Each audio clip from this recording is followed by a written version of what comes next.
Sir నిన్న చంద్రబాబు నాయుడు గారు మాట్లాడుతూ నేను మీకు హామీలు ఇచ్చాను, మీరు నాకు ఓట్లు వేస్తారు, కానీ మీ హామీలు నెరవేర్చడానికి అక్కడ ఖజానాలో డబ్బులు లేవని చెప్పేసి అన్నారు సార్. ఇప్పుడు దీంతో కొన్ని క్వశ్చన్స్ రాజవుతున్నాయి. అంటే హామీలు నెరవేర్చుకోవడం వీలుగాక ఈ విధంగా జగన్ పైన నెపం వేస్తున్నారా, లేకుంటే డబ్బులు లేవని మీకు ఈ విషయం ముందే తెలీదా అని చెప్పేసి ఈ విధమైన క్వశ్చన్స్ అయితే రైజ్ అవుతున్నాయి సార్. మీరేం చెప్తారు మరి వీటి గురించి? యాక్చువల్గా ఖజానా ఖాళీ అనే విషయం కొత్తగా ఏం లేదు. చంద్రబాబు కూడా 2019లో దిగిపోయినప్పుడు ఆయన ఖజానాలో ఎంత ఉన్నాయి, 100 కోట్లు ఉన్నాయని ఇప్పుడు మనకు ఈనాడు జ్యోతి వాళ్ళు రాసింది చూస్తేనే అర్థమవుతుంది.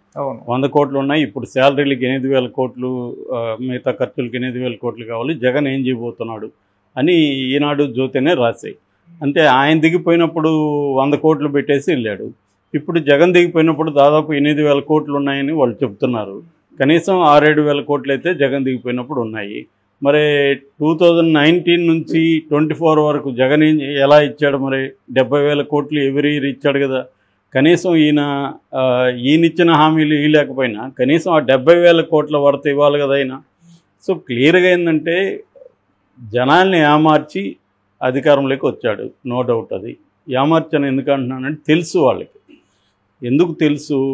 మనకి చూస్తే జగన్ని టార్గెట్ చేసిన అంశాలలో ఈ ఉచిత పథకాల ద్వారా రాష్ట్రాన్ని దివాలా తీస్తున్నారు, శ్రీలంకగా మార్చేస్తున్నారు అని చాలాసార్లు వీళ్ళు విపరీతంగా దాన్ని ఫోకస్ చేశారు. వెనిజులా అయిపోతుంది, శ్రీలంక అయిపోతుంది, రాష్ట్రం నాశనం అయిపోతుంది. అప్పులు 14 లక్షలు 20 నోటుకొచ్చిన ఫిగర్లన్నీ చెప్పారు. ఇప్పుడు వాళ్ళ దీంట్లోనే 7 లక్షల అప్పులు అంటున్నారు. ఈ 7 లక్షల్లో జగన్ చేసినంత, చంద్రబాబు చేసినంత పక్కన పెడితే ఈ ఆంధ్రప్రదేశ్ కంటే కూడా చాలా రాష్ట్రాలు అప్పుల్లో ముందున్నాయి. ఉత్తరప్రదేశ్ కావచ్చు, తమిళనాడు కావచ్చు, కర్ణాటక కావచ్చు, ఇలాంటి రాష్ట్రాలు ఆంధ్రప్రదేశ్ కంటే కూడా ముందున్నాయి. అంటే ఓవరాల్గా ఎప్పుడైనా మనం ఎక్కువ తక్కువ అనేది ఎట్లా చూస్తాం? గతం కంటే ఎక్కువ తక్కువ పక్క రాష్ట్రాల కంటే సిమిలర్ రాష్ట్రాలు, పక్క రాష్ట్రాలు అంటే దీనికంటే చిన్న రాష్ట్రాలు ఉండొచ్చు, పెద్ద రాష్ట్రాలు, సిమిలర్ స్టేట్స్ కంటే, సిమిలర్ ఎకనామిక్ పరిస్థితి ఉన్న రాష్ట్రాల కంటే ఎక్కువ తక్కువ అనేది ఎప్పుడైనా కూడా ఎంపిరికల్గా మనం కంపేర్ చేస్తాం. సో అలా చేసినప్పుడు పెద్ద ఎత్తున అప్పులేమి కాలేదు. రెండోది పథకాలకే 70,000 కోట్లు ఎవ్రీ ఇయర్ తీసుకురావడం అనేది ఇట్స్ నాట్ ఏ జోక్.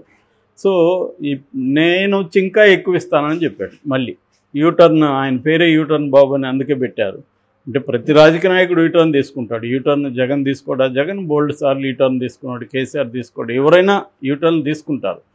కానీ ఇటువంటి విషయాల్లో ప్రజల్ని వంచడం అనేది చేయకూడదు. నువ్వు క్లియర్గా చెప్పుండాలి. అప్పుడు కూడా ఖజానా డబ్బులు లేవు, నేను ఈ హామీలు ఇవ్వలేను, మీకు ఆల్రెడీ జగన్ నాశనం చేశాడు రాష్ట్రాన్ని అని ఎలక్షన్ ముందు చెప్పి అధికారంలోకి వచ్చి ఇప్పుడు చెప్తే అది దాన్ని హర్షించవచ్చు. అప్పుడేం చెప్పారు? నేను ఎక్కువ ఇస్తాను, ఎక్కువ ఎలా ఇస్తారని అడిగిన దానికి నేను జగన్లాగా అప్పులు చేసాను, సంపద సృష్టిస్తానన్నాడు.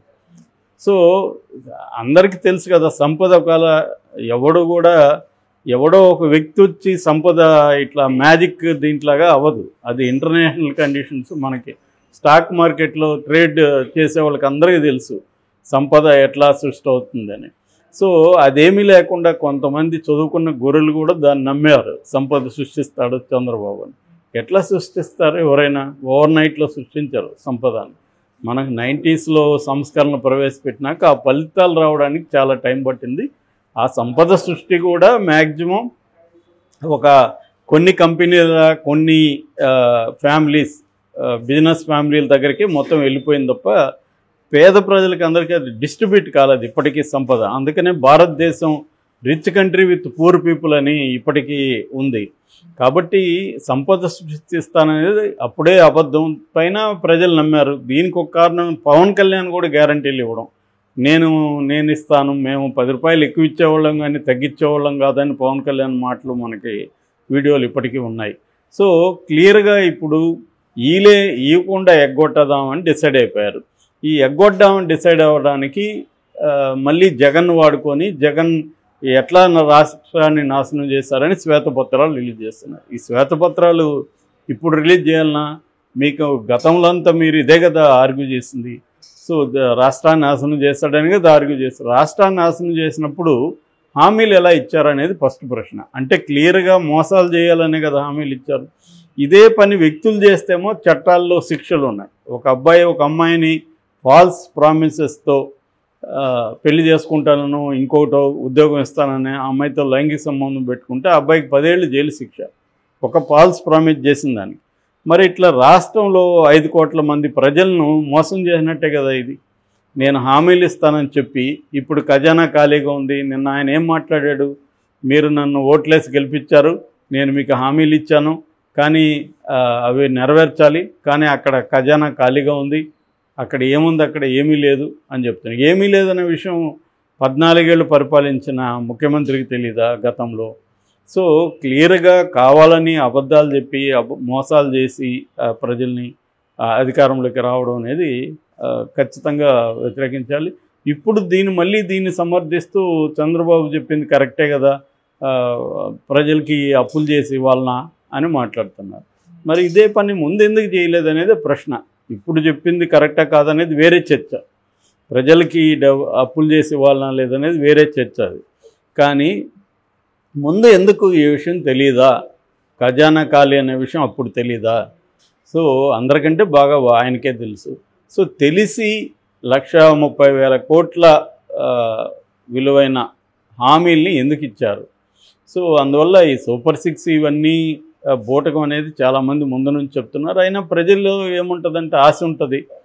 మనకి ఇప్పుడు 2 పిల్లలు ఉన్నారు, ఎవరో నా వీడియో కింద కామెంట్ పెట్టాడు, నేను తెలుగుదేశం వాడినే సార్, మా ఇంట్లో 2 పిల్లలు ఉన్నారు, 30,000 వస్తుంది అనుకున్నాము, పైసా కూడా రాలేదు అని వాపోతూ కామెంట్ పెట్టాడు. అలాగే ఇప్పుడు తెలుగుదేశం వాళ్ళకైనా ఎవరికైనా పేద ప్రజలకి 2 పిల్లల్ని చదివించుకోవాలంటే వాళ్ళ ఉన్న కష్టాల్లో క్వాలిటీ ఎడ్యుకేషన్ ఉండాలి. క్వాలిటీ ఎడ్యుకేషన్ గవర్నమెంట్ స్కూళ్ళల్లో ఉండట్లేదు, ప్రైవేట్ స్కూల్కి పంపించాలి. ఒక బాబుకో పాపకో 15,000, జగన్ 15,000 కాకపోతే 14,000, 13,000 మొత్తానికి ఎంతో కొంత అందింది నికరంగా. ఇప్పుడు ఇది ఏ పథకం కూడా అందించే పరిస్థితి లేదు. అందుకని ఇప్పుడు సూపర్ 6 పోయి సూపర్ 3 అనేదో పెడుతున్నారు. అంటే పథకాలు ఇచ్చినట్టు ఉండాలి, డబ్బులు ఎక్కువ ఖర్చు కాని వాటికి మనం చేయాలి అనేది. ఒకటేమో వృద్ధులకు సంబంధించి దాన్ని కూడా కట్ చేసేసారని చెప్తున్నాడు. దాదాపు 67,000 మంది 2 నెలల్లో తగ్గిపోయారు పెన్షన్దారులు అంటున్నారు. అందులో కొంతమంది చనిపోయి ఉండొచ్చు. ఏదేమైనా అంత పెద్ద ఎత్తున చనిపోయారా, 67,000 మంది 2 నెలల్లో చనిపోయారా అనేది ఒక ప్రశ్న. లేదు వీళ్ళు తగ్గించారా పెన్షన్లు అందరికీ ఇలేము కాబట్టి. ఖచ్చితంగా గవర్నమెంట్స్ ఇదే పని చేస్తాయి. అంటే ప్రజల్ని ఎలా మోసం చేయాలి అనే పద్ధతి ఇప్పుడు ఆలోచిస్తారు. ఎందుకంటే అలివిగాని హామీలు ఇవ్వడం, గెలవడం కోసం ఆ హామీలు నెరవేర్చలేని పరిస్థితి, దీనివల్ల ప్రజలు మోసం. ఇప్పుడు జగన్ కూడా మద్యపాన నిషేధం అన్నాడు, మోసం చేసినట్టే కదా. మద్యపాన నిషేధం కాకుండా ఇంకా దాన్ని రెట్లు పెట్టి క్లియర్గా అతనికి తెలుసు మద్యపాన నిషేధం చేయలేమని మోసం చేశాడు. జాబ్ క్యాలెండర్, అన్ని ఉద్యోగాలు గవర్నమెంట్ దీంట్లో లేవన్నారు, కానీ జగన్ అక్కడ క్లియర్గా తెలిసే మోసం చేశాడు.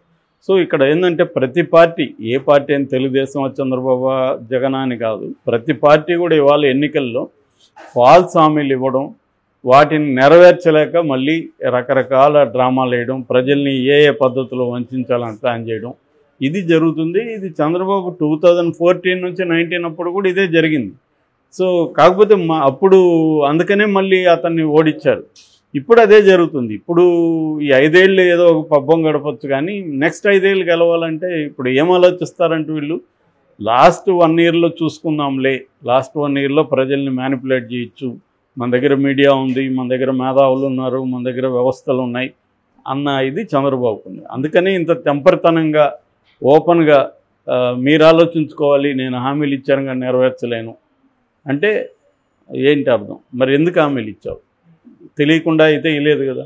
పోనీ నాకు తెలీదు ఇలాంటి పరిస్థితి ఉంది అందుకని నేను హామీలు ఇచ్చానంటాడా?